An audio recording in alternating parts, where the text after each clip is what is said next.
Thank you very much for the kind invitation, which is very much appreciated. And it's always been and always will be, I suppose, a pleasure to participate in workshops organized with Professor Forgo. And I've had so many interesting discussions in different occasions. And I've already been inspired by the talks that I've seen today. Let me give you a bit of introduction. I'm a lawyer working for and consulting with a number of research projects in an AI and other areas. I've been involved with the DPA for a number of years, and from that stems also my activity in international standardization. I'm a chair of the PC 317 Committee on Privacy by Design for Consumer Goods and Services, and also have been involved with more than 10 years in SC27, which is the Committee on IT Security and Privacy in ISO-IEC. And that group has had a meeting this week, which kept me very busy, which is why I also want to express my apologies. This didn't give me quite enough time to deeply prepare for this presentation. So I'll guess I'll just keep it very brief.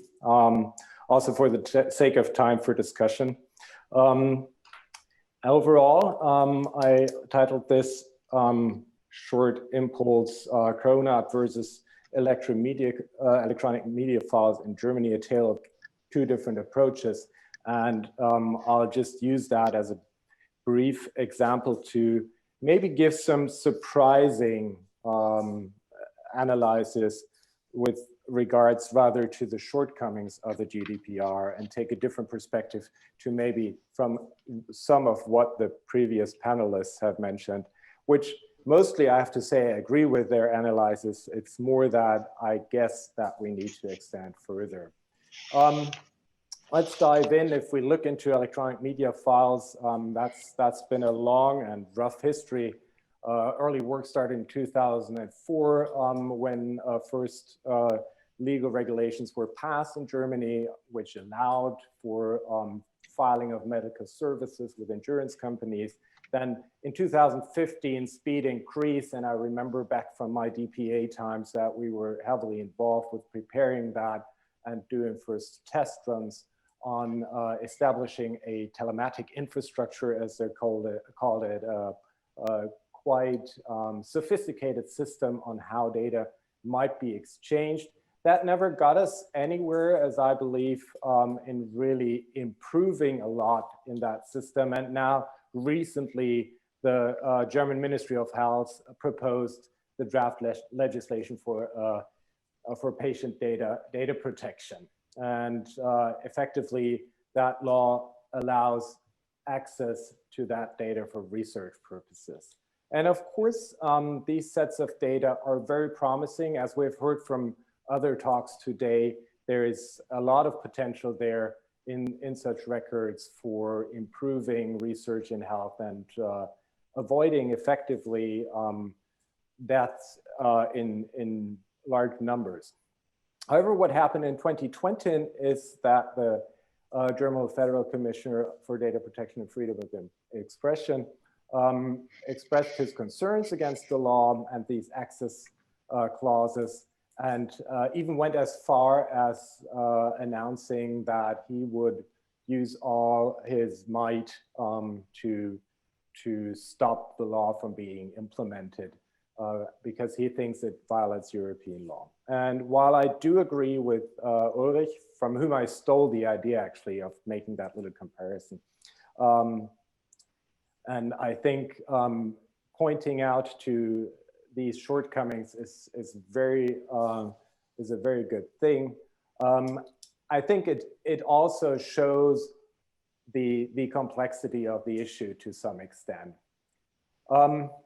Overall, the whole idea in electronic media files is still that the individual is concerned with what data is shared, but then that principle finds an end when it comes to medical research.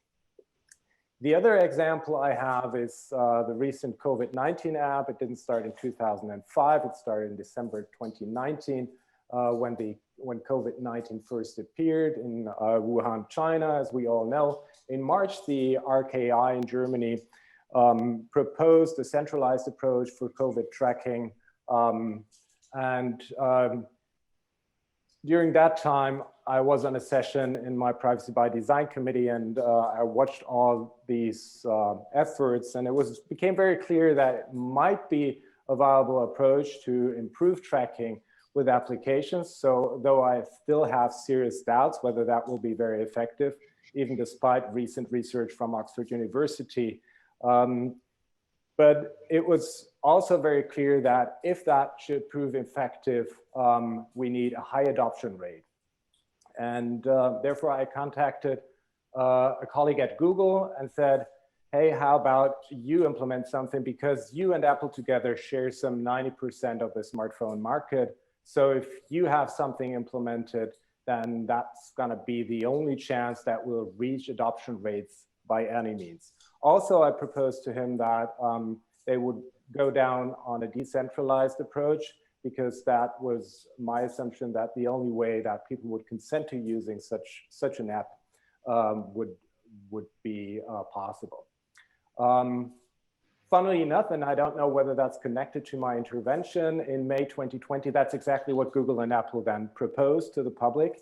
As everybody in this group probably knows, the German administration then switched tracks after huge discussion and interventions from concerned academics and civil society. And in 2020, a decentralized app was published, including the source code. And it had a huge success in numbers with 18 million downloads. If you compare that to Friends numbers, that is much better. We don't know the exact numbers. I don't actually have recent numbers, but the uptake has been reported in France as slow.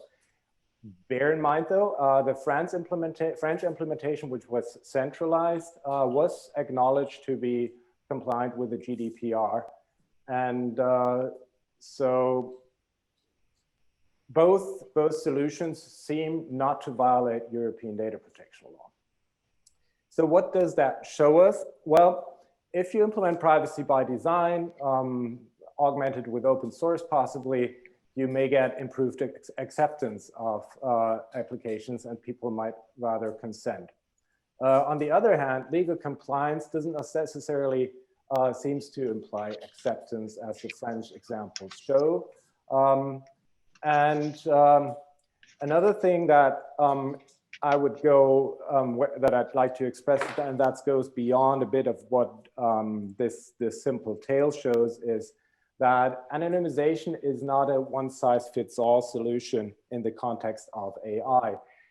And because the result of AI research may expose impact far beyond the individual whose data is gathered.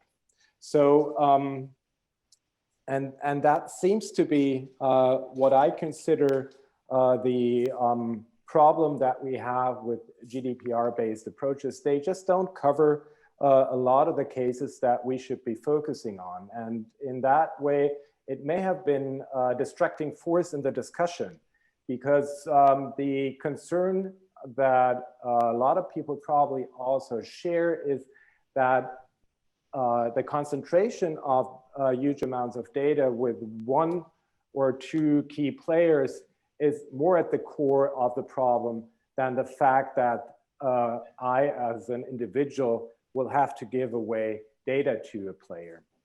It's more the problem that from the research on the data, my life can be impacted, but it's not about the data that I give away, but it's rather the data that's accumulated. And in this regard, the GDPR approach generally falls short, because it takes this individualistic approach of saying you have to decide on your own what to do with the data, but not much safeguards are in place as soon as the data is anonymized, and not many safeguards are in place, or none of them are in place when it comes to using that data and applying it to other people. And for that matter, I came up, for the sake of discussion for today, just with two simple propositions that we might want to consider that goes beyond GDPR-based approaches is, and they pretty much relate to the same idea, is that, and it also relates back to some of what Cecilia mentioned. Research is not equal, doesn't equal research. There's different kinds of research, and I strongly believe that we should move forward when we're talking about AI-based research, at least, that results of such research, as a general rule, should be made publicly available. It should not stem from the fact that there's exclusive use of such knowledge. And as an enabler for that and a precautious measure, even research that's not published but just started should already be recorded and put into a public accessible record. It's a kind of pity that in Germany we got rid of the public documentation obligations. I sometimes think it's interesting to see that we now have large records centralized of medical data, while at the same time there is no centralized record of the research conducted on such sets of data. So with that, I'll leave you, and I'm looking forward to the discussion.